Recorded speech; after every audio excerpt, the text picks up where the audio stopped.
Control players unite. Hey Control Nation, welcome back to the channel. I'm your host, Dr. Red. In this video, we are providing a brief overview of popular Japanese YouTube channels for the Pokemon trading card game.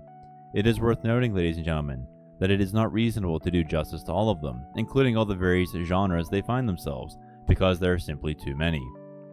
Inclusion on this list is a combination of the fame of the content creator, the quality of the content, and/or channel uniqueness. Links are in the description.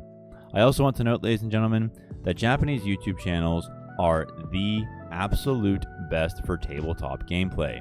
They are dedicated to the art of printing proxies and creating sensible playtesting decks as soon as cards are announced. You can't beat the content when wondering what a new archetype might look like in the current format. If anything, you'll get ideas for your own decks. A quick note, the YouTube auto translation into English is atrocious when you're watching the videos, but that's okay because you can follow along knowing how the game is played. And with that being said, let's get started.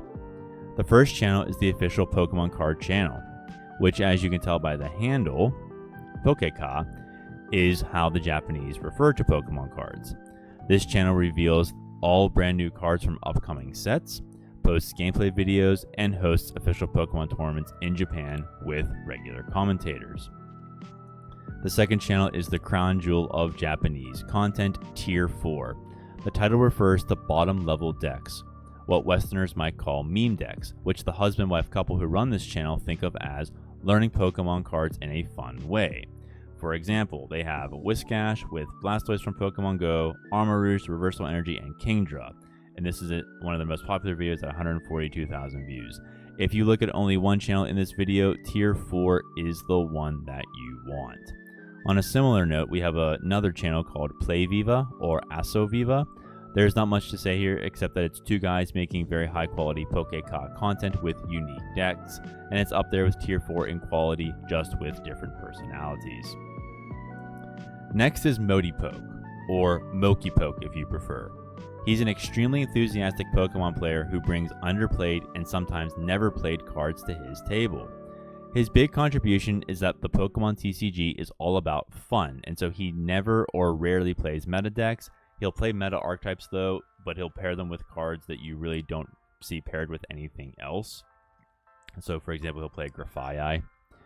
The philosophy behind the channel is that any card has the potential to be played well. This next one is unique for Control Players Unite, Onode's Toy Box, because it's known for featuring really interesting control style decks with a lot of humor and on-screen graphics. And even though I don't quite know what they're saying, I find myself laughing along with them because they're so energized.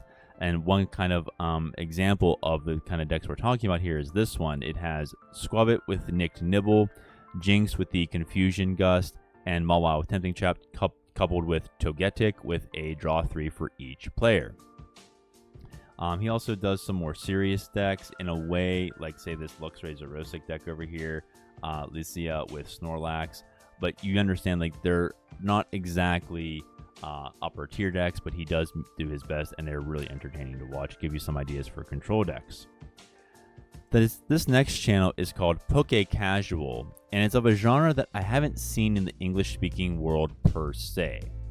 The content creator goes through top 16 decks at Japanese City League tournaments that he or she finds interesting and explains how they work for beginners. And you can tell which decks and archetypes you're going to see here based on the graphic in each of the thumbnails. And then you can see here that sometimes tier lists are presented, and of course how right here, like you'll see the deck list, and they go through them they go through most of the cards one by one. They are meant as easy how-to videos and often feature unique builds for beginners and intermediates alike. You can find all of these builds on pokecabook.com, but if you're not interested in going through the whole site page by page, this is a channel for you. The next one is Yoon, or June if you prefer. He's unique in that he only plays the Pokemon trading card game live, and he streams fairly often, so you can check him out pretty much whenever you want, although he usually does just pilot meta decks or decks that might be meta. Have a chance to breaking into meta. Next is Master Yuki. I included him because he has unique builds in his gameplay videos, but primarily I included him because he does a ton of Beyblade material. And so the genre here is that he includes Pokemon cards with one of his other interests alongside it. So he does like both of them equally. So you can see Beyblade. Yeah, you get the idea.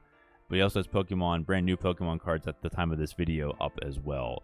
So if this kind of stuff interests you, you can find other channels not just with Beyblade, but with all sorts of games, including video games.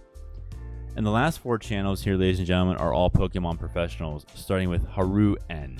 Haru Nishikawa is famous for placing second in both the Melbourne and Brisbane 2024 regionals with Charizard Pidgeot. What's unique about his channel, though, is that he regularly features his friend Kato Arai here on the left. He's famous for placing third at NAIC 2024 with Gardevoir EX. Haru simply wants to be the best in the world, and his channel serves to showcase his skill. Next, we have Hiromu Sasaki. He was one of the 4 Heavenly Kings, which is the Japanese term for the Elite Four.